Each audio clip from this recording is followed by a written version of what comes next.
Good morning, everybody. My name is Casually Joseph, and I'm here joined by Mr. Jesse Johnson, and we are here covering for Jerry on the daily cyber threat brief. What? As he's traveling to Wild West Hacking Fest, we are picking up the ball and making sure we have you guys covered for the daily cyber news. As we all know, we stream every day here at 8 a.m. Eastern. It is currently 6 o'clock out here in the nice Black Hills. And we have everything queued up. We are not doing Worldwide Wednesday today, simply because of constraints that we have. So we are technological constraints, right? Yeah, technological constraints. We were kind of tinkering around with this about 4 hours ago. So we are going to go ahead and kind of jump into this. We are going to have Mr. Jesse Johnson thank a couple of our stream sponsors right here off the top. Let's get a couple of them going. I'd like to start off by thanking first and foremost all of you, our awesome subscribers. I see TJ Williams in chat, Clay Channon, Marlon Johnson, sorry about that, Berg. I know I'm going to see Space Tacos here in a little bit and a few others. I'll give a big shout out to our mod team.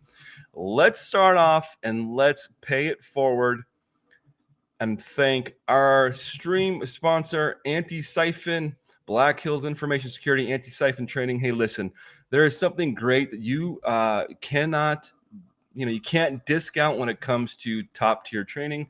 Joseph, we can both vouch that Anti-Siphon Training has impacted our lives professionally and personally. One of the ways they do that is with their absolutely stellar pay forward what you can training. This is things like SOC core skills with John Strand, things that deal with digital forensics, incident response, and things of that nature, with the low price of all the way up to free, but you can also pay for some of their live training and on-demand training, and it is top tier, above SANS quality, and I'll go on the record saying that, as we represent Anti-Siphon here, who's putting on Wild West Hacking Fest. I really enjoyed their training.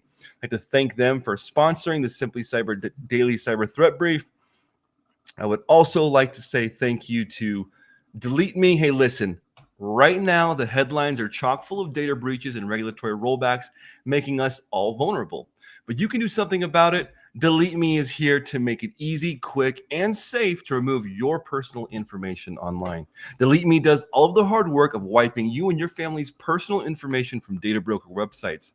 Delete Me sends you regular personalized privacy reports showing what info they found, where they found it, and what they removed. And listen, as Jerry always says, privacy is very important to him. He has a family and a home, and he wants to protect them and choose to know where he lives. Take control of your data and keep your private life private by signing up for Delete Me now at a special discount just for our listeners. Get 24% off your Delete Me plan when you go to www.joindeleteme.com/simplycyber and use that promo code simplycyber at checkout. Remember, the only way to get that 20% off is to go to joindeleteme.com/simplycyber and enter code simplycyber at checkout. That's www.joindeleteme.com/simplycyber and use that code simplycyber at checkout. All right. So let's go ahead and jump into it, y'all. I almost said Wild West Wednesday. It is kind of a Wild West Wednesday, I feel like. No Worldwide Wednesday. I personally have volunteer stuff to get to, so I kind of got to dip out early. Yeah, you mean no jaw-jocking? Nah, probably not, at least for me. We'll feel it out. So let's go ahead and jump into it. I'm going to bring up the stories over here. We don't have Jerry's fancy little mixing board where he can start and stop things. We're going to still slay. Hey, can we get would you mind piping in some background music, Joseph? Yeah, we can totally do that while things get in. And remember, if this is your first time joining us for the daily cyber threat brief, go ahead and drop that hashtag first time, and we'll welcome you to the party, pal. Again, it's awesome having you here this morning. So let's go ahead and do one thing. Let's confirm that you guys can hear this.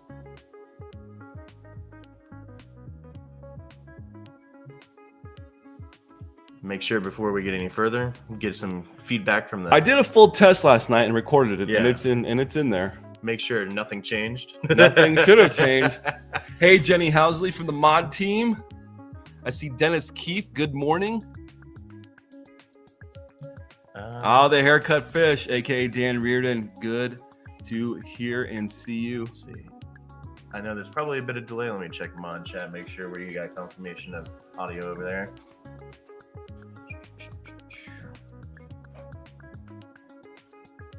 Nothing. All right.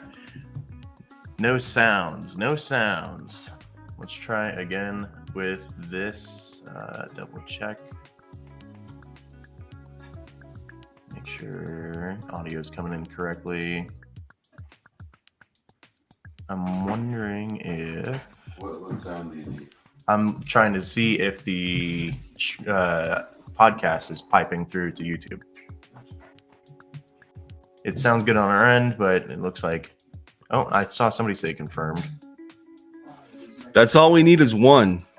All we need is one confirm. I did a full recording run through last night to see, and we did have audio on the recorded version, so hopefully nothing has changed since then. Sounds good, someone said in chat. All right. Let's get started then.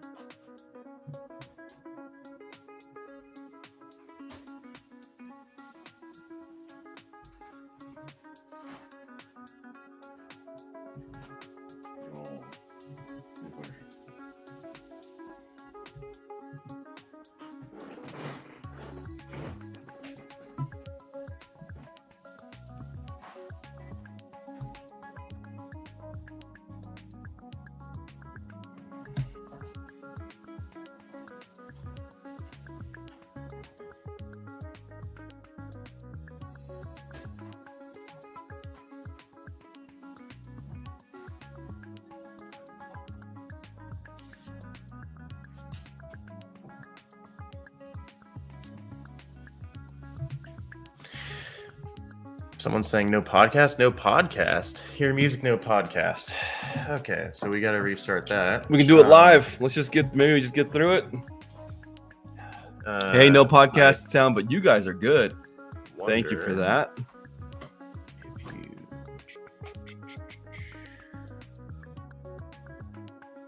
Let us double check here. I might have to kill the source, bring it back. A little bit of production fun, nothing new to those have been tuning into the Daily Cyber Threat Brief for any amount of time. It wouldn't be covering correctly if we didn't have a little bit of an audio issue.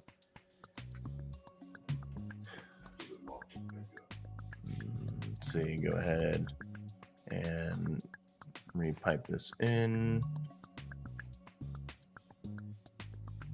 Maybe that's what did it too. I think that's what did it. All right, let's give it some other rolls.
off.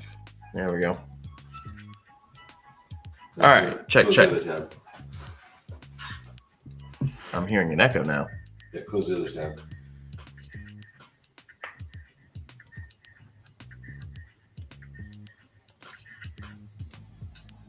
All right, let's see. Yeah. There you go. Are we all caught up? We're back. We can hear everything. Let's go. We having slight AV internet issues, so hopefully we're good now. Wait for some. We're good. I'm getting the thumbs up from Josh Mason. I think we're good. All right. So let's see if they can hear the podcast now. Let's double check podcast audio.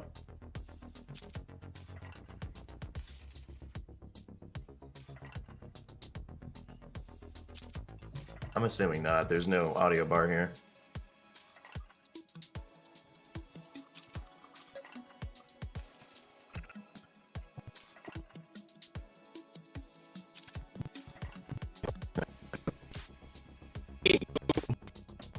Oh, when we freeze, Josh.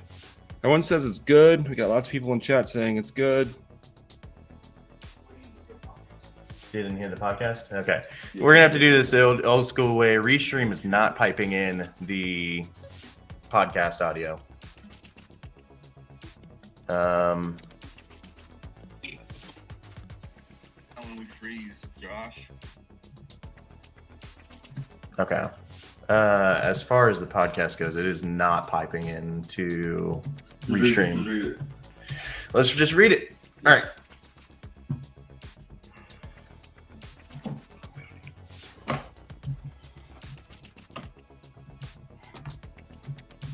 Let's go ahead. All Let's try this right. again. Let's try that one more time, ladies and gentlemen.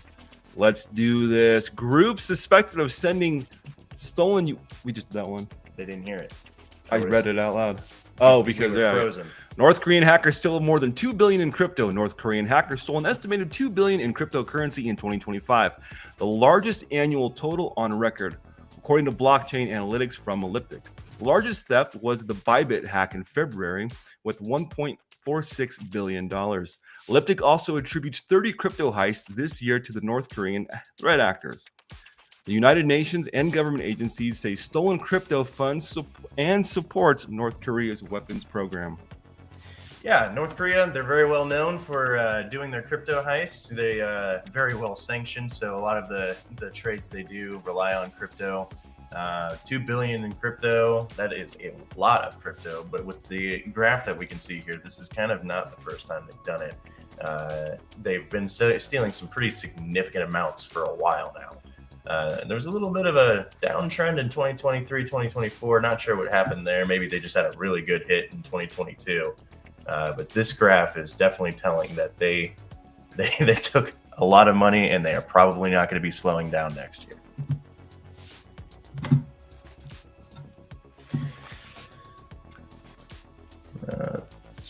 The scroll wheel on this mouse. Let's maybe do this just for the folks at home.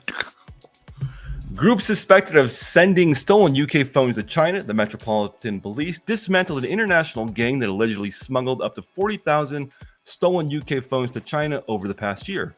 The investigation began after a victim tracked a stolen iPhone to a warehouse near Heathrow Airport, leading to raids on 28 properties and the arrest of 18 suspects, mostly women. Afghan and Indian nationals face charges for handling stolen goods and conspiracy. Police say stolen devices were sold overseas for up to 4,000 euros each. So this is where we can get a little bit into risk management for your company. MDM software should most definitely be on any device that you give a worker that takes anything owned by the company home. If they take your assets home and out of the office, you should have some form of MDM control on that device where we can make sure that if it gets stolen, maybe not even if it's going to China, like completely out of the question, just like even if it gets stolen by a random person, you can just remote wipe it and your data your data will be at least more safe that way if they don't end up starting to clone that device before you wipe it. So definitely encourage your workers to report fast. What does MDM stand for? Mobile device management software. So mobile device management software, always train your people to report it fast as something got stolen. Make sure they're not scared to report to you. That is definitely something you want to set forward. Any thoughts, Jesse? I think that it's something, of course, going to come top down. If you have it in policy, it doesn't necessarily ensure compliance and/or security, but doing things like having concepts like this come up in your tabletop exercises, is a great way to make sure that people are on the same page and that this process is being communicated when we look at those people's processes and technologies. All right. Avnet confirms breach, says stolen data unreadable. Electronic components distributor Avnet confirmed a data breach affecting an internal sales tool in its EMEA region, saying the stolen data is largely unreadable without proprietary tools. Attackers claim to have taken 1.3 terabytes of compressed data, including sensitive operational and personal information, and are pressuring Avnet for ransom via dark web leak. The company said global operations were unaffected, authorities were notified, and impacted customers and suppliers will be contacted. And I'm sure they'll be given a year's worth of threat monitoring, right? Yeah. Some threat monitoring, your credit monitoring. Let's see. I kind of want to see what they mean by unreadable, because in that blurb, it sounds like they said that it was compressed, which doesn't necessarily mean it's unreadable. It just means it has to be unpacked. I'm wondering if it says that in here it was encrypted at all. I'm checking, I'm scanning. I see waiting through logs jumping in chat. Good morning, Alpha Sierra. Kimberly can fix it. Great to see you. Roswell, UK coming in hot. I'm not seeing anything in here that indicates that it was encrypted. So they're saying that it's compressed data, which I guess by definition is unreadable in its current state. But once they sit there and decompress it, unzip it, do whatever they need to do, it will probably more than likely be readable. I'm not getting any confirmations in here that it's encrypted. So if it is, maybe that'll save them a little bit more. But as far as the story says, I'm not seeing anything in here that indicates encryption. So 7 to 12 terabytes of raw data after compression is undone here. That is quite a bit of data, especially for information. I'm seeing here that Avnet detected the breach on September 26th, started to rotate all of its secrets. I wonder when it first... Through its Azure Databricks environment. Mm-hmm. So more information in the cloud. Everybody loves to store the data in the cloud. That is very, very modern. It is something you always have to monitor. People love to just kind of let the cloud do its thing. And if you're not monitoring your cloud, making sure you're not looking for data getting exfilled, especially 1.3 terabits of compressed data, I feel like you might see something on the pipe with that one. Definitely start monitoring. Make sure you have DLP in place, even though a lot of people say DLP doesn't do much. At least maybe you can have a flag of some form of sensitive file start leaving your environment. I think the most insight you can get is going to be better if you're using something. It looks like they're using an Azure environment, so maybe spin up a Microsoft Purview, have that configured at least to some capacity, so when those files or that data is being exfiltrated, you're getting an alert, and then you can go move forth on that. Because if you don't know and you're just a tiger in the dark, you're not going to be able to hunt for your prey. Wow. I think we just completely froze. Thank you. All right. We're back up and running. U.S. medical scanning biz gets clear image of stolen patient data. Oh boy. Florida-based Doctors Imaging Group disclosed that a November 2024 cyber attack exposed the financial and medical data of 171,862 patients, including social security numbers, health insurance details, and treatment information. The company completed its investigation back in August and started notifying victims recently. Despite the scale of the breach, it's not offering credit monitoring. Instead, advising patients to use annual free credit reports and fraud alerts. No ransomware group has claimed responsibility for the attack.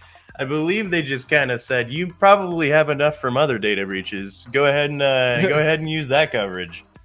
Honestly, let's see. How did they get in? Any information on that? PII, all the stuff came out. MRIs, X-rays. So if you broke your arm, they know about it now. HIPAA probably is going to have a heyday with this. They'll at least be posted on the HIPAA wall of shame, and then there'll be probably some kind of fine. Let's see. Register couldn't find any reports since the activity took place. Suggested it was claimed by the ransomware group. We take the cyber attack and the security of information in our care very seriously. Said in a letter to those affected, we moved quickly, responded, and investigated suspicious activity to assess the security of the network and notify potentially impacted individuals. So this is pretty much your typical rigmarole. Whenever people get breached, this is your front-facing letter you send out to people. Make sure they know that they got impacted. And this one hits close to home. I work as a cybersecurity specialist for a healthcare organization. And so this is something that we're always, of course, terrified of. But also, this is something we're just seeing more and more frequently across the globe is healthcare organizations being attacked, very similar to this. And listen, part of the reason comes down to we've got a lot of legacy operating systems, a lot of legacy infrastructure that was not built with security in mind. And that's just a fact. It's built to do a function, right? And so sometimes you can update it. You gotta patch it. Sometimes you cannot. And in those cases, we look at things like maybe they didn't have any compensating controls put in place. Maybe their policy didn't allow for that. And so those are always things that I think about when I look at a hospital or healthcare breach was it through legacy equipment? Was it through legacy operating systems? Was it leaked credentials? Did they not have multi-factor in place? Another thing, especially in healthcare, you'll see is not all places, but we do see an adverse sentiment towards multi-factor, mainly because you have healthcare professionals. They want to log in, they want to get their job done, they don't want to have to use another set of credentials.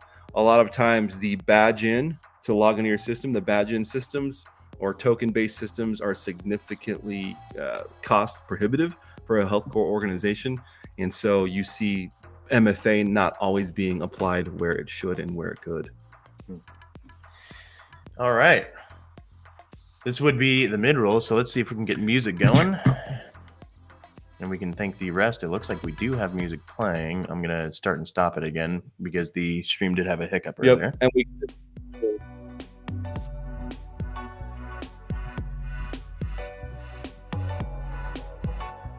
make sure that's not too loud.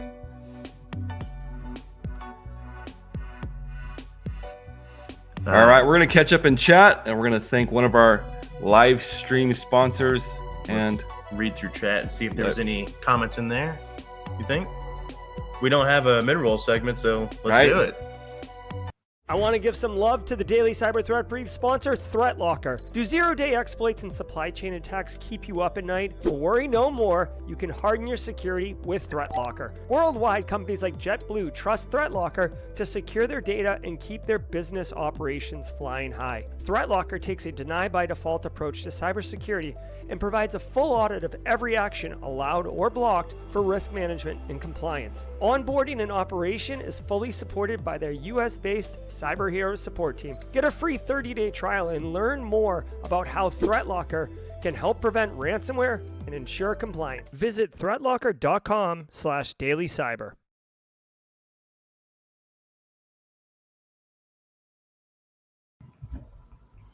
All right. Huge thanks to our session sponsor, our stream sponsor, ThreatLocker, for everything they do to support the Daily Cyber Threat Brief. I see a couple comments in here that make hey, Lazaro J. Rivera, good to see you, my dude. Good to see you. I saw somebody mention they had a potential, Luke Fong coming in hot, got attacked with a Cisco ASA due to the CVE. Yeah, that was a 9.8 that came out on I think it was a Thursday or a Wednesday. We got some updated threat intel the day before it was released, and so we stayed up at helping a facility get themselves patched because it was nasty. I think it was a 9.8 at least for the Cisco ASA. Yeah. We have one more sponsor to thank. Let's see. Do you want to test their website and see if it's up? Yeah, I'm throwing in this window over here. Make sure it works this time.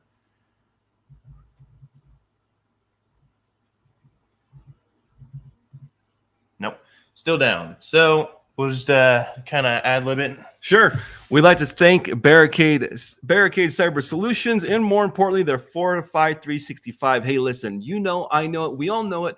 Many of us have 365 in our environments.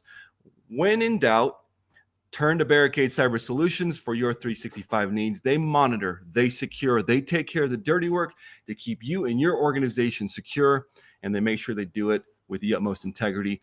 Check out barricadesolutions.io, fortify365.com. All right. So, critical flaw exposes 60,000 Redis servers. A critical flaw in Redis, also known as Redis shell, has exposed about 60,000 servers for remote code execution. This bug was hidden for 13 years, and Redis Lewis scripting engines and Linux attackers escaped the sandbox and run arbitrary code. Exploitation requires authentication, but tens of thousands of exposed instances lack protection. Redis and Wiz disclosed the issue October 3rd and released patches for all major versions, and as of now, no active exploits are confirmed. So let's see. Yeah, get out of here. Any more information on here? Do you have any initial thoughts while I scroll and we read? I'll just catch up on chat. So from what I'm hearing, this it's a 10.0 carries the maximum severity for this new CVE. How does that differ from a 9.9, Joseph? Usually it means that 10.0 usually bears the mark that a POC is available or it is being actively exploited. And if you're just joining us, you're just breaking into the industry, this is a great place to be. Would you mind letting some of the folks know what a POC is? That's a proof of concept. So typically it's going to be a script of some kind that does the attack in question, takes advantage of the vulnerability that they found. But it remained undetected for 13 years, kind of grabs my attention. 13 years, that means that this vulnerability has been there for a while, which means it may have been attacked and no one even noted. And it also goes to show that you don't really have to be hacking at the new stuff to find vulnerabilities. You can go hacking at some older software, and people are still definitely going to be affected. I mean, it states right here, thousands of servers exposed online. Little Shodan scan, and you'll probably be able to find the service running. But it did release patches for all of these different versions. So if you use Redis servers and Redis is in your environment, definitely patch it. The patch is out. And as this gets more popular, I'm sure we're going to see exploitation. Yeah, most definitely. What you doing in chat? Just catching up. Alex Ward, tell me that's good old Maiden tea. Yeah, it's a good old Iron Maiden. I do enjoy some heavy music from time to time. All right, back into it. This scrolling system we got here is awesome. Russia blocks mobile internet for foreign SIM cards over drone threats. Russia is blocking mobile internet for anyone entering the country with a foreign SIM card, citing drone threats. Travelers from Belarus and Kazakhstan report a 24-hour blackout on mobile data and SMS upon connecting to Russian networks, which reset when crossing regional borders. The rule isn't formally backed by law, but adds a surge of regional internet shutdowns since May. Get a little more information on this. Now, the first thought I have is not necessarily the political side of this, kind of stray away from that, but it looks like I'm wondering if they have 5G technology like we do. We have some 5G OT that runs in America, and I'm sure in other countries. I'm wondering if that was negatively affected by this. What do you think? Definitely a possibility. I think it's interesting that when you cross regional borders, it almost looks to me like a how can I say this in not be, it looks like a peeing in a sandbox type of argument here. So I see what the story is actually trying to say here. It is disabling cellular for SIMs from foreign countries. Right. So it's not going to actually affect anything that they're using for 5G because that's going to be read as a Russian SIM card. I think they're worried about the drones that are flying in off of 5G connections. So kind of just an interesting story. It's neat, they're able to determine things, and I'm wondering if there's going to be an uptick in stolen Russian phones here soon to compensate for this. Not too sure. There's not much else cybersecurity related. I guess if you're traveling to Russia soon, your phone's probably not going to work. Well, the phone will work. The SIM card won't, certain aspects of the phone won't work. Justin Gold, there's potentially devices that are shipped with foreign SIM cards already installed as well. Yeah, that's a good point, Justin Gold. Interweb says no 5G network in Russia. Thank you, Sean Kelly. So thank you for the fact check. All right. BK Technology cops to cyber break-in. Florida-based BK Technologies, which applies radios to U.S. police, firefighters, and military agencies, disclosed a cyber intrusion detected around September 20th. The company said an attacker accessed some employee data, but that core operations continued without major disruption. BK isolated affected systems, brought in external investigators, and has notified law enforcement. It expects cleanup to be covered by the insurance. There we go. The source of the breach remains unknown, and no customers appear to have been directly affected. So let's see if we can get any information on how they got in or anything like that. Let's see. Hit a limited number of non-critical systems, non-public information, probably. Yeah, it says current and former employees, potentially. They didn't specify how people were affected. They went through their IR process, got it nice and clean. So we can see our controls coming into play there, our incident response plan. Let's see. Not seeing any information on how they got in. If they're not giving us information on what data was exfilled, they're probably not going to give us information on how. So when they say cleanup costs to the insurance, they're talking about the incident response component of that? Yeah, I would assume that if they didn't have the capability internally, they probably got a contract, some third party to come in and help them clean it up. Any thoughts on this, Jesse? Not off the rip. We've seen this in a few other cyber incidents a few years back. There's a Dark Knight Diaries where we see police agencies getting hacked. This is with the radios. I always think it's interesting when people don't really talk about it and they just say it's covered by insurance and don't believe the incident will leave a dent in its balance sheet. I think at the end of the day, we see that, hey, business has got to be businessing, and the bottom line is still the most important. And so if security is not figured into that bottom line, then we're not going to see security having an impact in how the mission critical operations, go forth. And I'm sure as this incident ages, we will more than likely see some more information on it. Right. Hey, Kyle, that Jesus hits too close to home. I feel you on that one. I spent some time as a street cop for a period of my life. And yeah, I totally feel you on that one. Killeen claims ransomware attack on Mecklenburg schools. Russian ransomware group Killeen, I guess they gave me a nice handy pronunciation right there, has claimed responsibility for a September cyber attack on Mecklenburg County public schools in Virginia, which disrupted classes, forced teachers offline for a week. The group says it stole 305 gigabytes of data, including financial and studential medical files. Superintendent Scott Warner confirmed that Killeen's involvement and said the district does not plan to pay the ransom. They have been active since 2022 and claim more than 100 ransom attacks this year.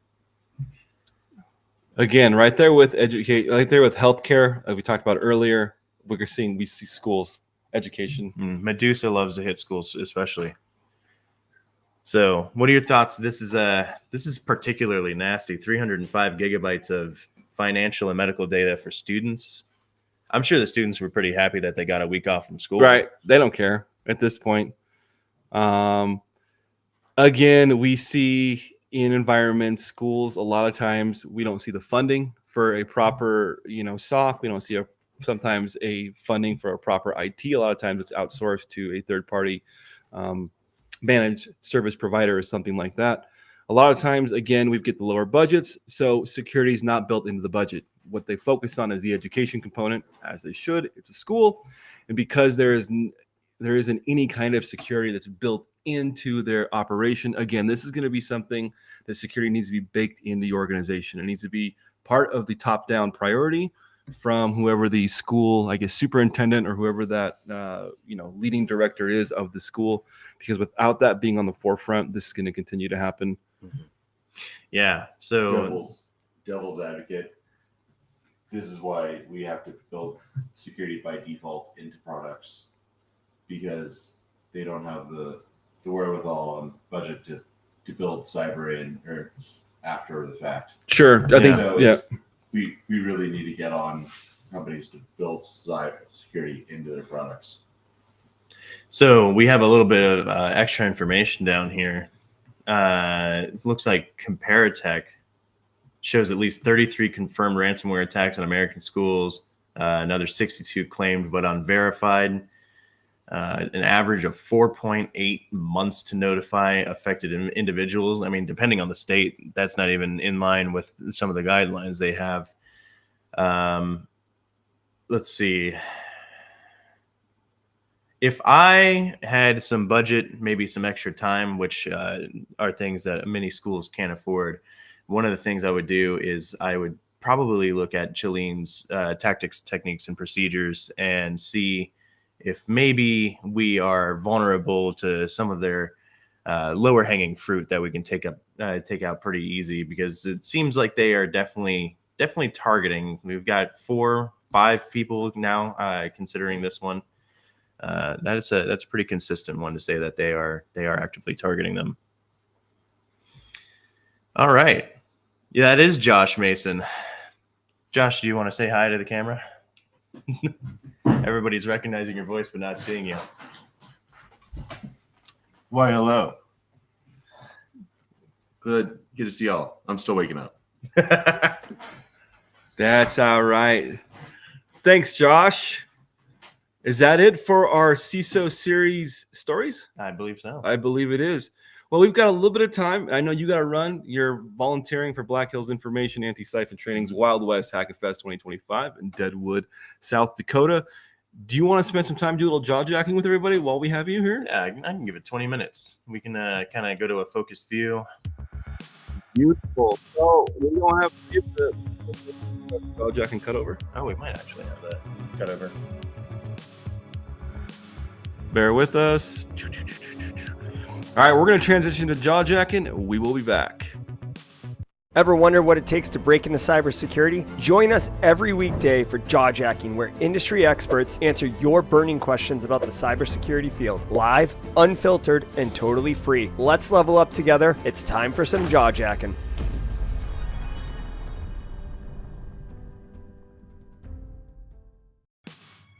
All right.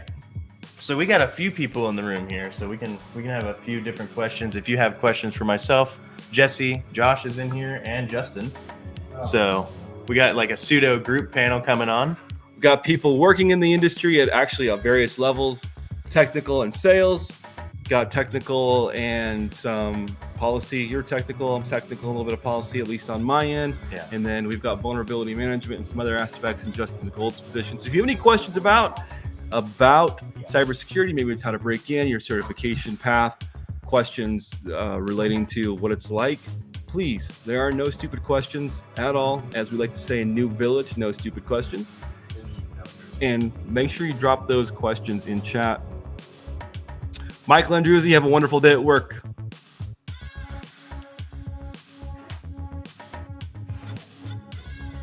Keep hovering over to keep. I was like, oh, there it is. Out. James McQuiggan, we got a question for you. Are there any favorite dad jokes that you just have memorized in your back burner to pull out at any time?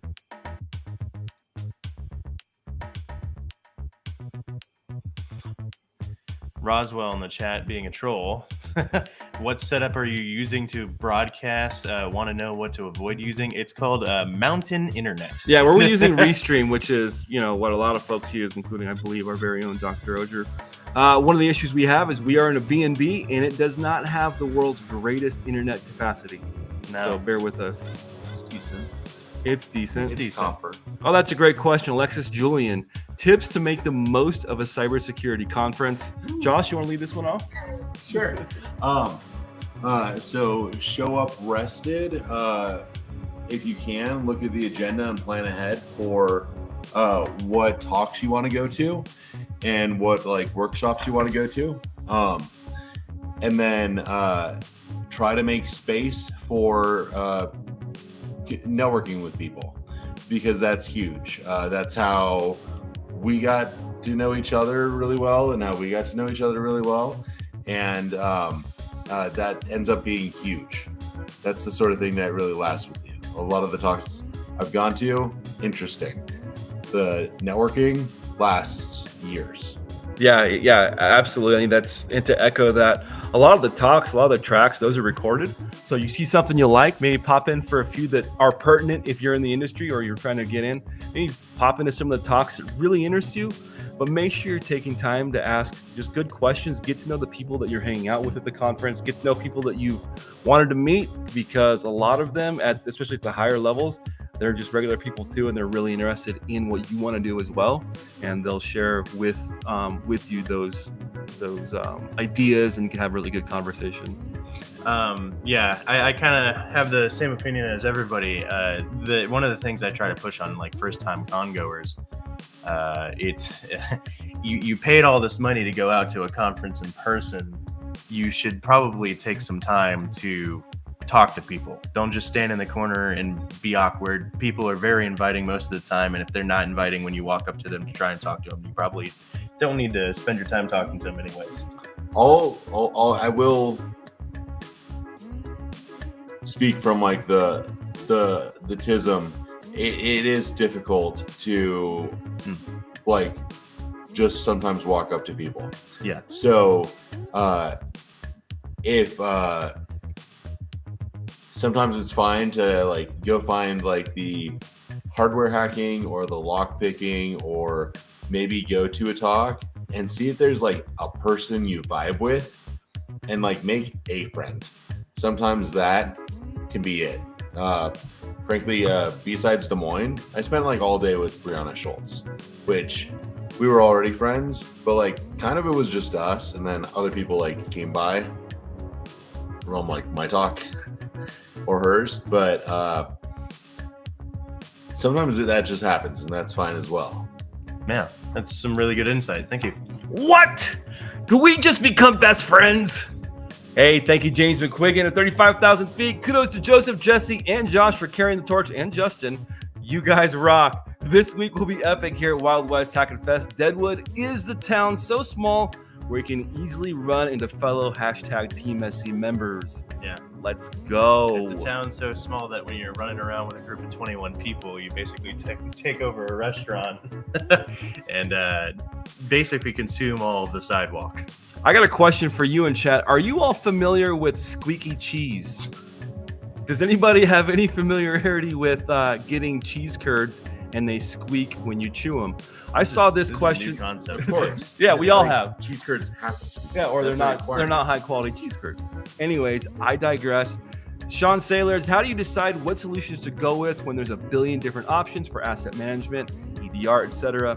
Just crowdsourcing options after comparing with what you need? This sounds right up your alley. All right. So this one's great. There are actually a lot of folks like me who are trusted advisors who are willing to look at what system you have, what you're trying to what the size of your organization is, what features you really care about, what other software you have, and what tie-ins might be useful, what API connections and whatnot available to touch things. How much automation do you need? and how how many guardrails or how easy do you need the thing to be navigable versus how in-depth can you go with the software. So it can be complex. The great thing is with a lot of trusted advisors, they don't cost you anything, and often they can get you discounts because they have relationships with distributors. So unfortunately, the quick answer is it's really, really hard on your own. The long answer is if you do run into that sort of situation, feel free to let me know. I'm on the Discord. Hit me up and I will connect you with people. If I can't help you, then I know the people who can. And then Josh, while we have you, this is from Fred Owen. How many of those monsters do you plan to drink today? Thank you to Jenny Housley and Mod Chat for getting those questions to us. Very much appreciated. So I've actually, I like Mio Energies myself. These are here. I've got powdered versions of Mio Energy, the like Walmart version, and that's what I'm gonna be using all day because I'm gonna be at the registration desk. I'll probably go through like 4 or 5 of those. Yeah, caffeine. You know, it's just part of it. You got a question? We got a question over here from Luke J. Hey, so hi, I'm Luke. For people who don't know me. Hi, Luke. Hi. I bought 5 cases of monsters, and I think one's for me. Probably 1.5. Right. And then the rest, if you're at Wild West Hacking Fest, yeah, I'm giving them away. So yeah. Anyway, good morning. Beautiful. Our humble host, Luke, cybersecurity practitioner, right? Or yeah, cybersecurity practitioner, community member. Super cool dude. Leader of the Graybeards. We got a question from Legrat. Oh, well, they're also getting piped into Discord. I did not see that. Legrat, I'll skip to this one and Sure. then we can resume the order in Discord. Rock and roll, baby. Legrat, what talks are you guys looking forward to? There's a bunch of Simply Cyber people giving talks, and I'm kind of looking forward to all of those. James and Eric have a how to give a talk workshop. Very meta, in my opinion. I'm looking forward to Luke Canfield's drone talk. Super excited for that. Of course, Michelle Kahn's OSINT and advanced endpoint detections for taking it to work. Yeah. Jax has a talk. Yeah. Jerry's got a talk. Yeah. Right? Yeah. Jason Haddix is giving a secondary talk after the keynote on Recon. That'll be a good one. Roswell, UK, is that like a car where all the clowns keep coming out? Yes. Yeah. Yeah. There's going to be more of us throughout the morning. Alice Grimm asked, do you think events like Discord being hacked will affect these privacy policies that are being implemented in places like the UK? It's a heady question. That is a heady question. There's There's no telling, honestly. I don't think Discord has enough sway to make any kind of governmental changes. I don't think that event's gonna. I didn't catch the news on that. Was Discord itself hacked, or were servers hacked? It was a third party, I believe. So if you ever filed a support ticket, then your information was leaked, and it was very simple information. Okay, that's hard. That's classic. That's okay. So anyone who knows me too much knows that I hate SOC 2. Unfortunately, it's things like this that lead to why people feel like they need a SOC 2, because a SOC 2 report is a way of you disclosing to your vendors, the people who use your services, what your security status looks like. It is, hey, you use us, and so this is what our security looks like, so you can feel secure in how we're managing your data. And usually it's not for you all, it is for the companies that are working for you. So I work at Synac. We are B2B. We've got SOC 2 reports, and that's for you. We hold a bunch of your vulnerability information. You should know what our security looks like. That way you can know that we're not going to breach all of your vulnerability information. Situations like this are quite important. It kind of all goes back to the HVAC Target thing, where Target got hurt because of their HVAC provider. And I don't know that this is going to be tied to rules in Europe, but I could see continually more people being interested in third-party risk overall. That's fair. James McKagan coming in hot with a joke. Dad joke sneak peek. To the person who stole my glasses, I will find you. I have contacts. His name is James McKagan, and he will be here all week, ladies and gentlemen. All right. Mike D asks, is this like Mike D from Beastie Boys? Maybe. I hope so. Mike D asks, as far as average age in the industry, where do you feel it may be too difficult to enter? It depends on what your goals are. So, if you're, Do you think there is an age? no, I don't think there is. I think you just need to adjust what you're trying to achieve. If you want to be a lead pen tester hacker, it's always hard. Yeah. It's always hard. You just got to put in the work. Go check out Tyler Ramsey's stuff. Go see how much of a pain in the ass it is, and decide if that's. What if you want to work in a do. SOC? What do you think? No, that's Like that's for- not that hard. Okay. I mean, Joseph does it, so it can't be that hard. Fair. What do you think, Graybeard? I don't. Is- need to come in Yeah, there? yeah, Yeah, come on in. Is there an age that you feel like Not, is prohibitive to getting into the industry? not too hard. Does that work? Yeah, that works. Not too hard. I think some are more difficult, especially younger guys, just because of the lack of time and experience in the industry. But I mean, there's guys out there 13, 14 years old. I say guys, people in general, 13, 14-year-old that are already hacking games, that are already looking and striving to be in the industry, but they may not know it yet. So I don't think it's too difficult, but I think sometimes just knowledge. I mean, even a security analyst, there has to be a good base of knowledge and maybe not expert, but knowledge that needs to be there. So that's my 2 cents. Yeah, no, I agree. I think that the industry, at least age-wise, is very accessible. I've met plenty of people. Of course, I'm fairly young for the industry. I've met people. There was a dude I met at a conference. I think it was DEF CON. I think he was like 70, and he was still rocking the keyboard. So, you can be the Morgan Freeman of cybersecurity. yeah. I knew a lady. Yeah, she was in her 70s. She had seen like some. Anyway, she got into IoT hacking and IoT compromise, and so it was really cool. So no, it's just your desires. Super accessible. Honestly, I'm between 40 and 50 years old, and that wasn't even on my radar as far as age being prohibitive for me breaking into the industry at all, even at a technical level. And I'm not by no means a elite keyboard warrior, but I didn't think that was for me. It didn't even cross my mind. Let's see. What non-conference events, Legrat, what non-conference events are we looking forward to? Definitely the Simply Cyber meetup.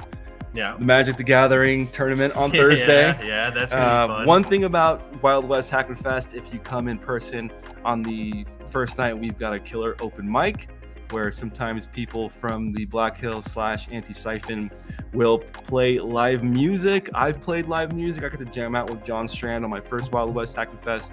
I slapped the bass back there. So that was pretty cool. And then, I don't know, there's just various meetups that get planned throughout, right? There's like different little pockets of people that run off and do things, grab food. There's martial arts in the morning. There's runs in the morning for people that are in the physical fitness realm. So I don't know. I'm looking forward to Magic and the Simply Cyber Gathering. Yeah. As far as non-conference related events, nothing really planned.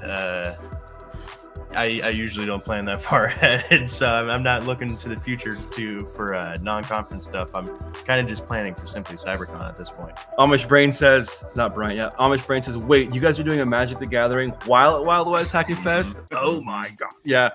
Yeah, we're doing a sealed tournament. Pretty excited. Oh, right. Go ahead. Joseph, do you got a split? Yes, I have 3 minutes. Do you want to get going now, or do you want to answer? Let me see. Here's a good one for I'll you. round out the hour. This is great from Lazaro. Question: almost 2 years in my current role. Come January 26th. Congratulations, Lazaro. Man, it's good to see you, bro. Shoot me up on the mobile. Text me up. Let's get on a call. Last cert I earned was Cloud Essentials from AWS. Well, I like a bit of everything, red team, blue team, etc. But I just don't know what cert next. Any tips?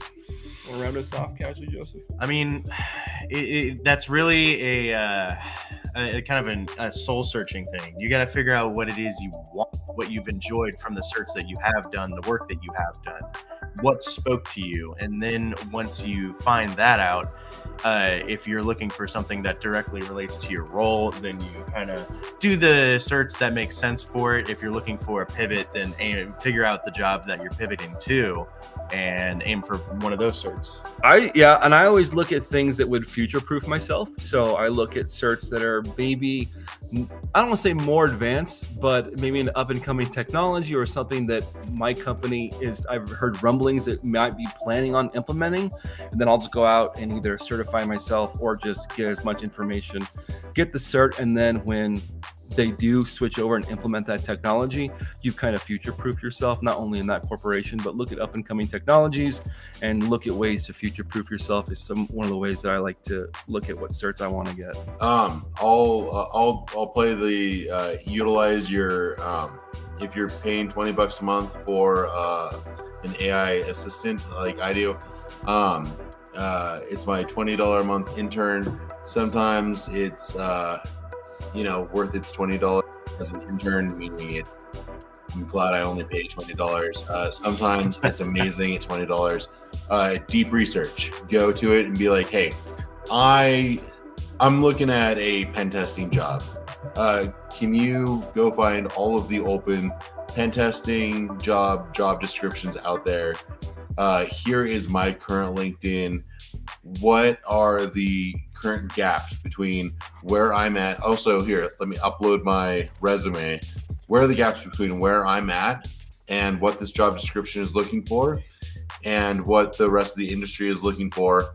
And what would be your recommendation for what certificates to get based off of I've only got this much money to spend, and see what it tells you, because I haven't run that recently, but that's what I would do, because in like an hour you'll have an answer, and if you haven't been able to decide on your own, you'll have something. Sure. Cascade 1080 coming in hot off the rip. This is a comment in regards to Lazaro's question. If you like cloud stuff, start looking at K8's. K8's red teaming is getting hotter every day. And K8 is Kubernetes. Kubernetes, yep. I think that about rounds it out. I know volunteers got to start moving. Yeah. You guys got to get going. Yeah. I'll hang out for a minute, answer a couple more questions. We got any advice how to get higher level cybersecurity jobs like security consultant? Ooh, that's a good Jerry question. Signing off, Casually Joseph. Have a wonderful time. So Luke made some shirts. Oh, okay, cool. So real quick, if you're in Deadwood, this is in honor of Wade, Trunctioneer. So Trunctioneer, he hates me for that. And then also, this is in honor of Jerry. I thought they'd be here, but this is Sci-High. So if you're a 2XL, sorry, that's all I got. I'm giving them away here in Deadwood. Oh, that one's epic. Yeah, so this one's fun. Anyway, love you guys. Love what you do. Thank you. And thanks for joining us. Yeah, man. Thanks for having us. Justin, do you want to jump in and round out a little bit of jaw jacking, or do you got to get going? Is that a yes? Beautiful. Here's some. You can hear yourself if you like. See you guys. We're gonna hang out for just a little bit longer. I'm joined with Justin Gold. Good morning, everybody. Morning. How are you? I'm doing great. A Enjoy- little tired. A little tired? Played some Magic last night? Yes, sir. Did you win? No. Did Alexis Julian win? No. Who won? You guys told me. Ugh. You just didn't believe it. Was I didn't want to believe it. Casually Joseph won. I was pulling for Alexis to win or Justin Gold because Casually Joseph beats me with Paper Magic almost every time. I'll smoke him on Arena, which is the online version. Anyways, back to cybersecurity.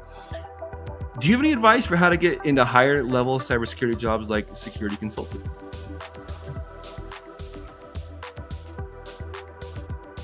Oh, that's one thing I'm trying to do myself, slowly over time.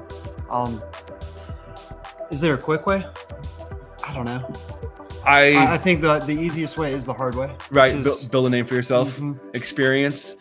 getting out there and doing the work, right? Hey, it's a process. You just gotta keep on it. Keep learning, keep meeting people, and build See you, connections. Jenny. Thank you so much for your help. LeGrat asked if the talks are available online or YouTube. For Wild West Hackin' Fest, they're available. You get a link of some kind, so you have to pay for. You've got to buy a online or a virtual attendee ticket, and then that's how you get to see the Wild West Hackin' Fest talks. Cool. Looking for questions. Sean Kelly, good to see you. LeGrat, good to see you. Justin Gold is live on camera. If you have any questions for two people working in cybersecurity about maybe how to break in, where to go with your career, or ask about what coffee we're drinking. This morning it's Cafe Bustelo Hey, you give me some. in a 1989 mug.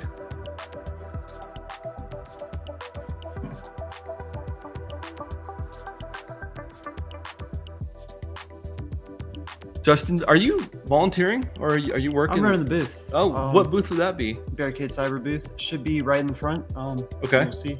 So if you're Should here, be hard to miss. if you're here in Deadwood, check out the Barricade Cyber booth. See Alexis Julian. I wish you could have won last night. We were pulling for you, but maybe you can get back at us at the Magic the Gathering tournament coming up. She more than likely will. She more than likely will. Scrolling for questions. Thank you very much, Joseph, Josh, and Jesse. You dudes are the GOAT. You're the GOAT, Lazaro J, my man. LeGrat asks, do you guys plan on making connections at a conference, or do you just let it happen naturally? Combination of both. A combination of both. Sometimes you've got to bust, and it's hard. I totally get that. I think it's, I'm going to say it wrong, but it's an introvert. And so I'll go to an event and I enjoy talking to people, but I don't recharge necessarily by going to the next event. I like to come to Solace, recharge my batteries, and then go back out. So sometimes if you see somebody that looks approachable, you just make connections happen. I'm a big fan, and I just truly believe in this, is that you don't make connections as much as you build relationships, right? And so I look at making connections as something that I want to be, go both ways, but something that I want to last a long time. Not just say, oh, there's so-and-so from this company. I wonder if they have a job for me. I better go rub elbows with them so that I can hopefully get a job at their company. I personally don't take that approach. Wading through logs, tell Josh Mason I said hi. Jason Mason, tell Jason Mason I said hi. And here I was gonna say cultivating community, but now I'm changing my mind. Yes, you did. Yeah, so LeGrat, a little combination of both. Let it happen naturally and go out there and make them. What do you think, I Justin? think that was well said. Really agree with everything you said. It's not something you can force. You can't just make a plan and say, I'm going to have 20 friends by the end of this conference or whatever event. You just have to go with it. Yeah. Tell people where you are. And a lot of people are interested in you and your story, even if they're already in the industry. And so a lot of times they just want to hear where you're at in your journey. What? FedEx, ding, ding, ding, ding, came in like a wrecking ball. Thanks for the super chat. Provisionally passed the CISSP. Let's go. Congratulations. Kyle, question. I feel awkward sometimes because I talk a lot. The ADHD is strong and afraid of talking people's ear off or making them feel stuck in a convo. How do you manage? That's a great one. I tend to definitely chew people's ear off. If something that I probably have undiagnosed ADHD, I'm sure. Something that I would start doing is practice being cognizant of where you are in the conversation, even with your ADHD. Is there big periods of silence? Does it feel like the conversation's ending? Sometimes I'll just come out and say it. Hey, I don't want to chew your ear off, or I can tell I'm just chewing someone's ear off. Do you need to get going? Asking qualifying questions. A lot of times people are afraid just to ask the question, hey, is it cool if we have this conversation? Hey, I'm going to chew your ear off for a minute. Or just saying, you got to get going? Is it cool if we keep chatting? So I would say what Kyle just did. What do Yeah. he asked us a question. Now we're talking. That gives him the opportunity to take a step back, Right? let them run the conversation. Yeah, ask questions. It's easy to talk people's ear off, and then you wanted to get this information from somebody or learn something from someone, and you ended up doing more of the talking. That's actually a great point, Justin, is ask questions. Don't be afraid to ask them the questions. Let them run the conversation, and they will... They'll talk about what they want to talk about. Yeah. LeGrot asks, out of curiosity, is there any focus on CMMC at Wild West Hackin' Fest? Have you seen much of it? I'm not sure. I haven't really looked over the agenda a ton. I haven't looked at the agenda a ton. There could be, but I haven't heard of it. Cyber Risk Witch is responding to Kyle. Just find someone quiet who doesn't mind carrying the convo. Yeah, that's a good point as well.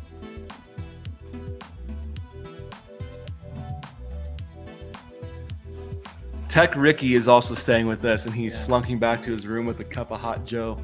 Hey, Tech Ricky. You should come say hey. It's just a house full of clowns, as Legrat so kindly pointed out.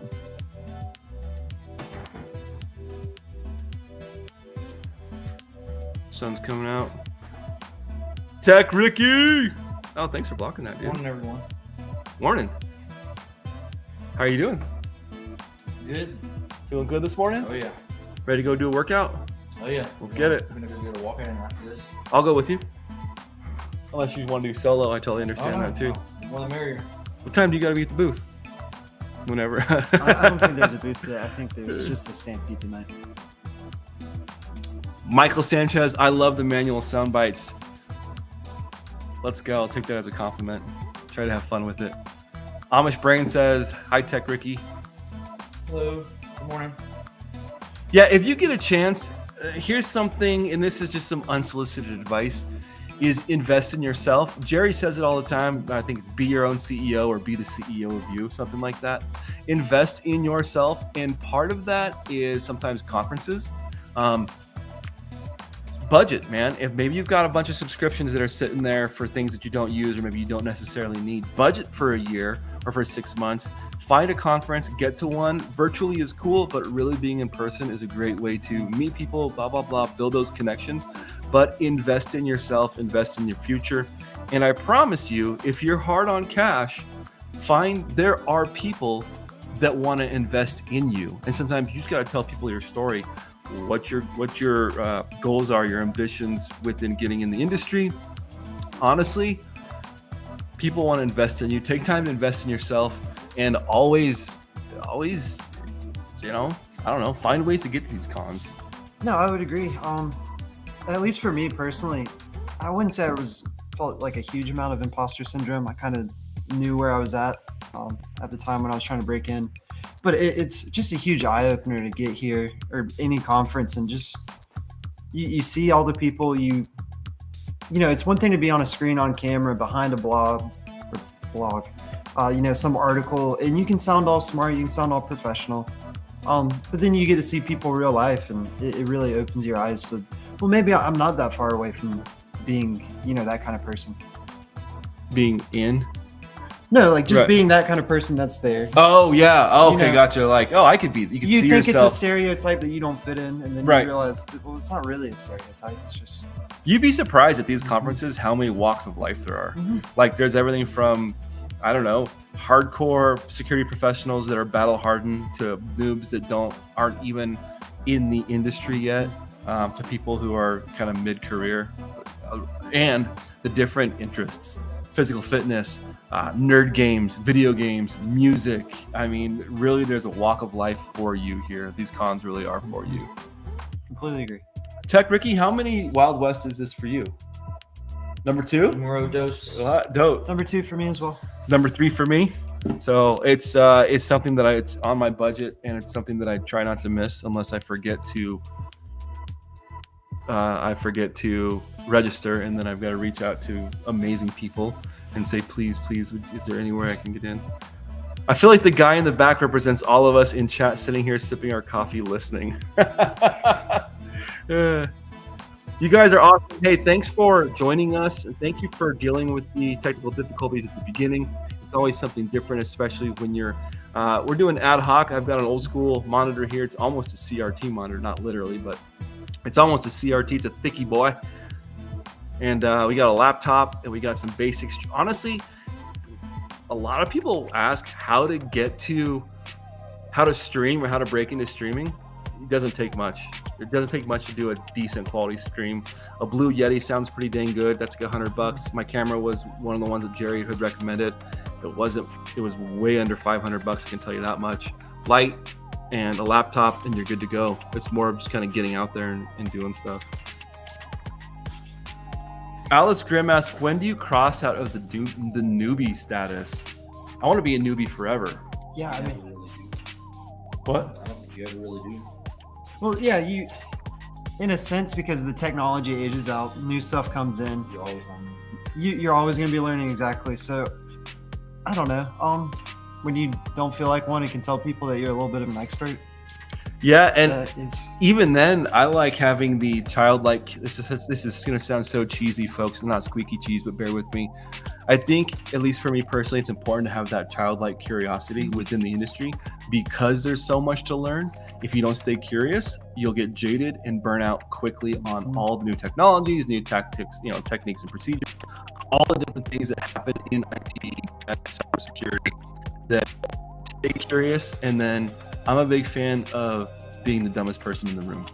well, that's another thing is you're always going to have a ton of random one-off questions and issues that you have to figure out in the moment. So you have to take a situation that you're unfamiliar with and run through it and figure it out.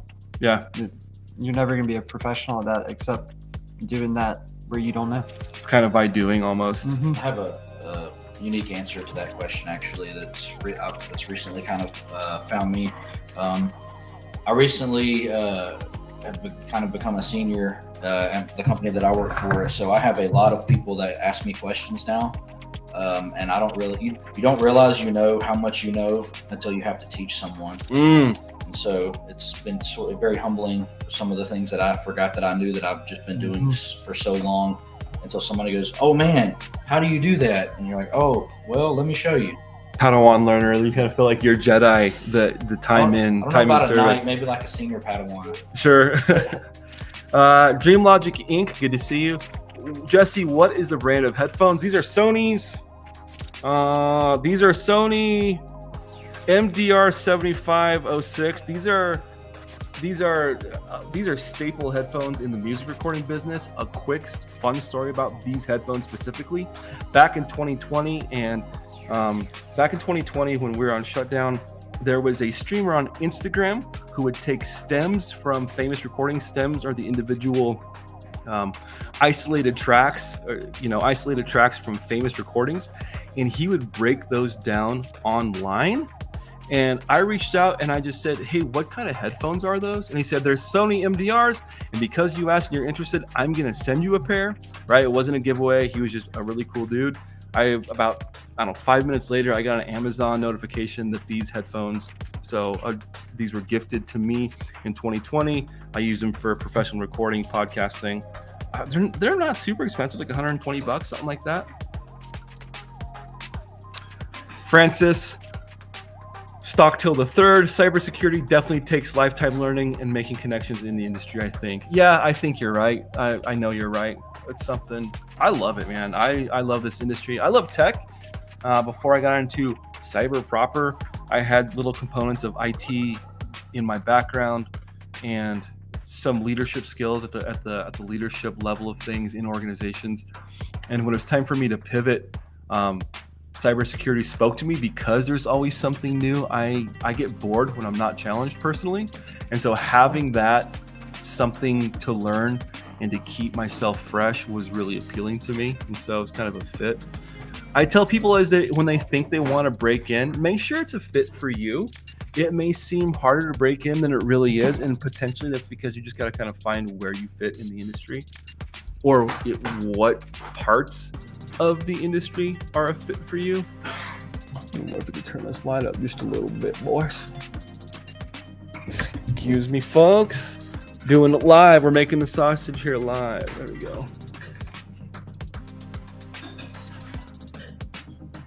Bring Ricky back. The faces are dark now. They want you to block the window. No, you don't. That's right, LeGrat. Cybersecurity called you home. Yeah, I mean, I did a lot of non-cyber stuff that I used in my resume. Touring musician, police officer for a short period of time. My bachelor's is in criminal justice with a law enforcement emphasis. And I used to lead backpacking, rock climbing trips, all kinds of different things. And I think you can vouch for this. Is like you learn that those experiences carry with you, and you put them on your resume, or find ways to incorporate them into conversations. Yeah, so that's what I do. I don't really put a lot of stuff on the resume because it feels weird. It feels a little corny if it's just read out of context. But in conversation, you can make it work all the time, for sure. Right? Like you were on the wrestling team, and at face value, like, well, how does being on the wrestling team have anything to do with IT or cyber? But I don't know. I'm sure you could. I mean, the way I've used it is like imposter syndrome. Like you walk in, you're the new dude, you don't know anything. These guys are doing flips and all this crazy stuff, and you walk in there and get smashed, and then one day you realize, okay, well, I survived today. And, I survived today. Yeah, and then you start making little improvements, and you can make that argument that you've been through that kind of adversity and became whatever you did in it and excelled eventually. So no, that's great. Ricky, do you have any hobbies or things outside of cyber that you feel like contribute to the success that you've had in your professional career, that you can step back at a high level view and say, you know what, I didn't think this was going to contribute, but it does? I think every hobby that you have outside of cyber does, because especially like when you talk about from the conference standpoint, you meet so many people that may like to cook, and if you like to cook or likes to fish or likes to game or anything. I mean, just a couple of days ago, me and Josh Mason were talking about how big Fallout fans we are, and we just kind of went down the rabbit hole of nerddom, talking about that game and the music involved in that game and everything. And you just never know. Get out and talk to people, and then you'd be surprised what little thing you think is significant is just as important to someone else, and now you have a friend. Yeah. Oh no, for sure. That's like you take, and those friends sometimes can last a lifetime, which I think is so fun.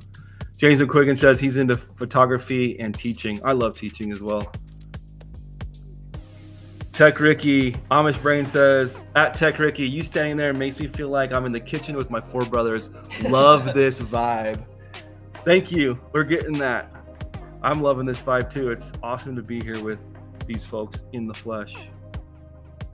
Sean Dub, the Cyber Shinigami. Good to see you, bro. Definitely use those transferable skills from working in the JDC and substance abuse prevention. So yeah, I'm sure 100% I could see you doing that.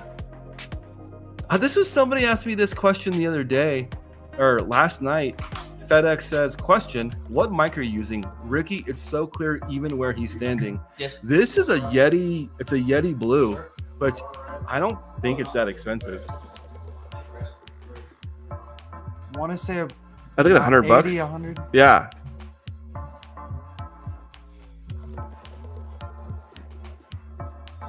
It's like $130 if you get it from Sweetwater. You can find it for $94.99 at B&H Photo. So it's the Yeti Blue. It's my first podcasting / streaming mic when I got into doing Slay Security Plus. Honestly, when I listen to myself back on the recordings, I think it sounds great. As much as I want to get like a Shure or one of the bougie mics, I actually really like this mic. What's up? You do? Yeah, I do. Nice. I have one at home. There we go. So it's the Yeti Blue. What setting am I using? I'm actually using which is funny. I'm using the setting where it's only picking up from the front of the microphone. So it's not picking up as much from the back, but I have all of it to pick up from the front here. They put those mics on sale for like Black Friday and everything. Like they go well under $100 very often. Yeah, there you go. They're This coffee is slaying this morning. Mm-hmm. One thing I'm a black coffee drinker. Again, unsolicited advice here. I'm a black coffee drinker. That's just how I like it, like my soul. I judge a coffee by how it tastes as it cools. Because a lot of piping hot coffee is like, oh yeah, this is great. But when it cools, if it gets like uber bitter or just not very good, I'm like, this isn't for me. No, I think that's a fair point. Is that fair? Mm-hmm. Are you a cream and sugar guy? Yeah, I go kind of crazy. You do? Yeah. Sometimes I'll treat myself like on a Sunday. I'm like, I'm gonna go crazy today. And I'll put some cream and some sugar. Well, And it's so like mostly Josh cream and Mason sugar. was saying, I do a lot of the Mio. I do a Sure. lot of like the powder drinks. So I don't normally drink a coffee. Okay. So if Okay. I do, I kind of sweeten it up. Yep. I'm a coffee. I drink probably way too much. Black. Online cheers. On screen cheers. All right, folks. We got 143 of you beautiful people still vibing with us. Thanks for hanging out. We're gonna just jaw jack for a little bit longer. Justin, you gotta go anywhere? I am about to get up and walk away here. in a Cool. second. Well, somebody's asking a question. Yeah. Amish Brain asks, does teaching cosmetology count here? The hairstylist. LeGrat, let's go. I'm there with the coffee. Does teaching cosmetology count? Absolutely. Thank you, Justin. Good to see you, buddy. Yeah, thanks, guys. Gals, enjoyed it. To your question, absolutely being in cosmetology, teaching, whether you're teaching or doing, especially the teaching component, will lend so much credibility, into working in a technical field, because would it be too much trouble to put that mattress because it stands up? Okay, cool. When you teach, you need to be able to break down concepts at multiple levels, right? So let's say you've got a brand new student. You might not just come off the rip using synonyms, acronyms, and using various terminology terms, right? Using various industry terms and jargon. You breaking things down for the newbie, breaking things down for the non-technical person, and that comes with teaching. Maybe you're helping somebody in cosmetology with a refresher course. Maybe they've already been in the industry. I think that teach in a closed environment, even if you never plan on being a content creator, being able to teach, break something down to other people at various levels is key. Do you think being a cosmetology teacher, as far removed as that sounds from IT, could play into your career? Yeah, you still have to teach. I mean, being able to teach is fundamental in any career path that you choose, but especially in tech, because as your skills grow, you're going to have to, for you to be able to move up the chain and manage and tech lead or whatever you want to do, you're going to have to be able to teach. So start with cosmetology, teach away, and then transition into tech and learn and grow and teach that too. Yep, I agree 1,000%. John Strand will just casually walk by next. So a shameless plug here. I teach a live stream called Slay Security Plus, where we break down practice questions. We talk about exam strategy, some career stuff. And I stream at Wild West Hacking Fest from inside the conference. And a lot of times industry professionals, maybe John Strand, Black Hills Information, TCM Security, people that are at the conference will come sit in the hot seat and they will do some of the practice questions with us, which is pretty fun. Cool. Good morning, Stones fan. Love the handle. Also a Stones fan myself.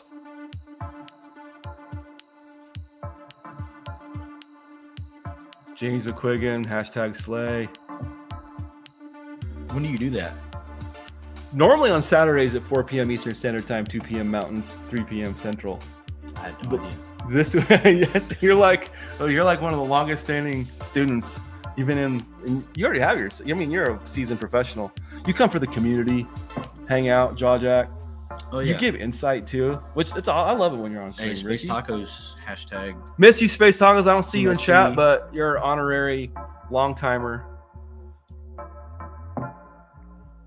BSEC drops by every now and then. Yeah, as well. DJ BSEC co-hosted with me for a bit.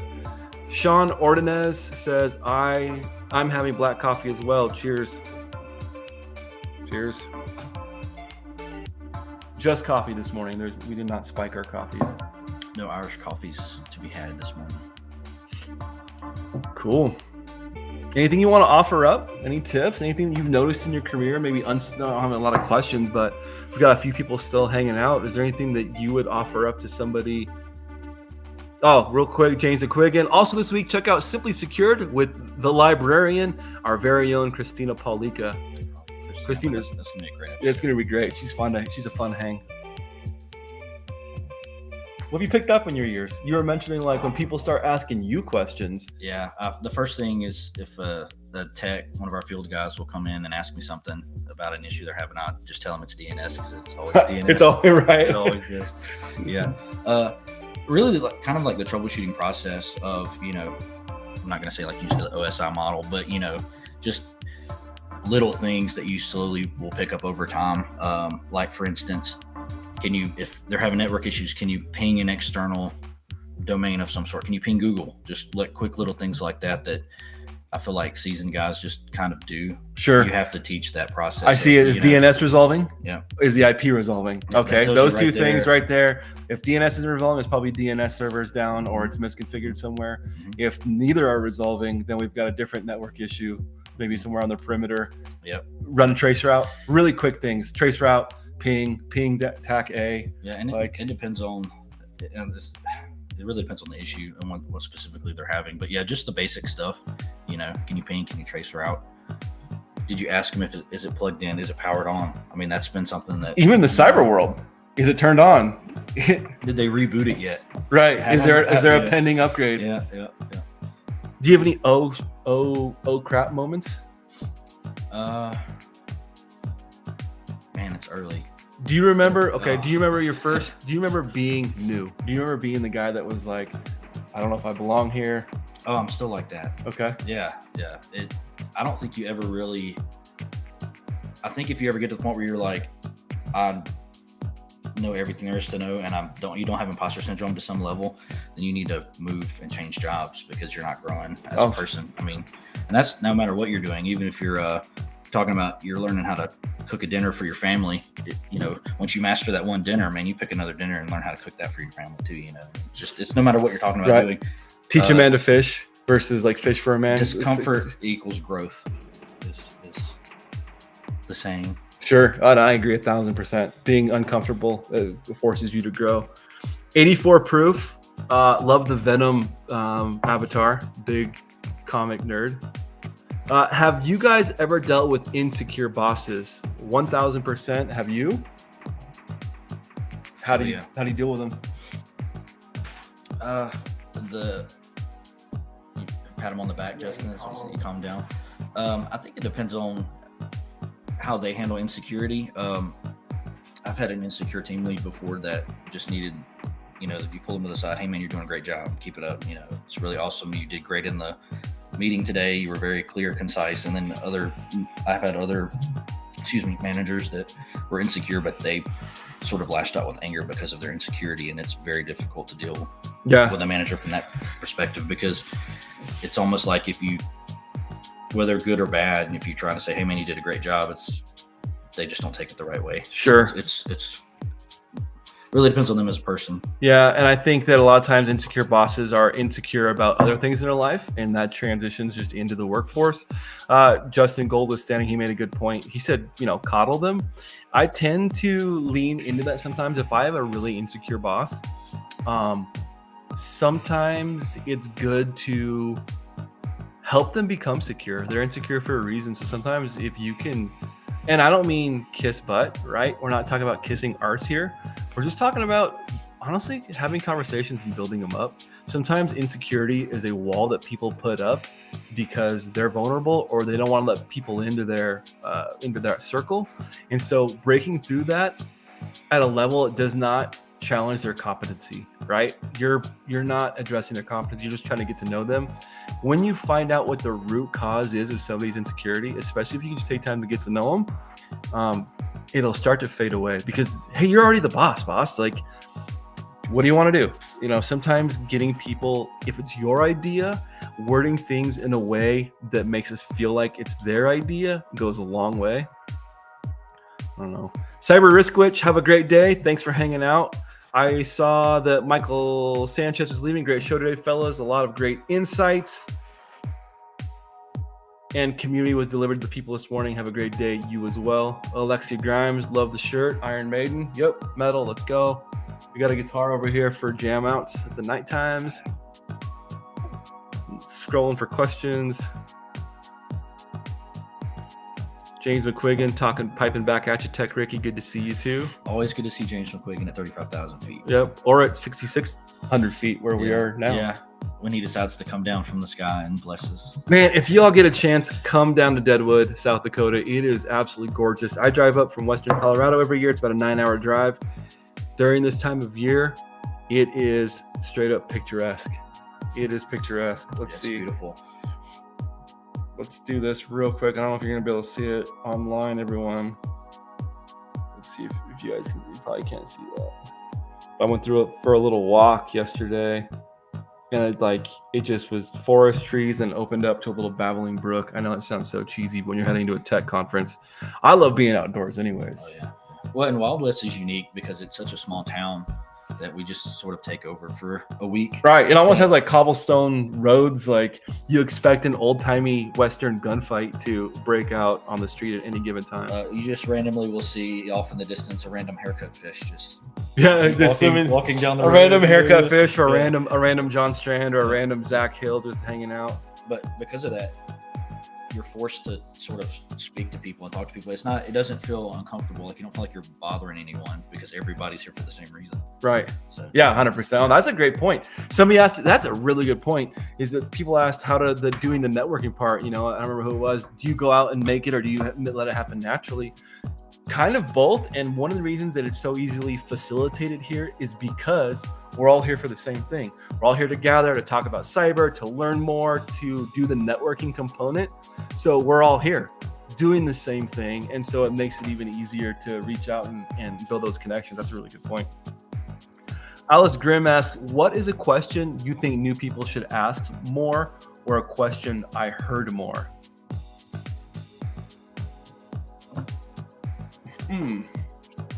What is a question you think new people should ask more? Is it DNS? That's a good question. yeah, it's a really good question. What is a question you think new people should ask more or a question I wish I heard more? Do you need help? Like as the new person, asking, can I help you? Do you need anything? Hey boss, is there something that I can do for you? Or just anybody else on the team. People, especially, I mean, generally IT and tech and cyber it's a team sport. Like the blue team, the red team, whatever team you're on, somebody needs help with something. So if you're new, that's a great way to prove yourself. And even if you preface it with, hey, I'm new, I'm learning, but I'll help you any way I can. That goes a really long way.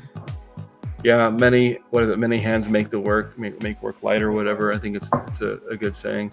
Justin Golden chat makes a great point. Insecurity is 100% a natural thing. It's not inherently bad, but insecurity in a leader is often, as Jesse said, related to other factors, might be unrelated to their job. Yeah, that's totally true.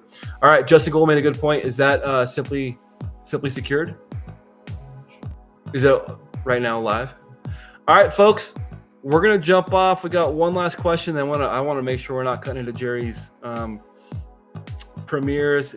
If in my IT positions I perform system hardening, network security, identity management for about 5.5 years, would that cover CISSP requirements, or does the position have to be cybersecurity one? Man, CISSP is one of those things where you can really use a lot of what you just said to fulfill those 5.5 years and also the domains required. Shad, feel free to reach out to me. I am currently passively studying for my CISSP, and I've had some people who have theirs speak some nuggets of wisdom. So happy to connect with you and point you in that direction.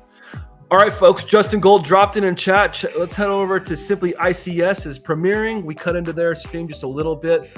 We're going to run. Thank you from all of us at the Recca Ranch, Airbnb, myself, Casually Joseph, Justin Gold, Tech Ricky, Josh Mason, and Luke. Ricky, got any parting words? Have a great day, everyone. Have a great day, everyone. Until we hang out next time, as Jerry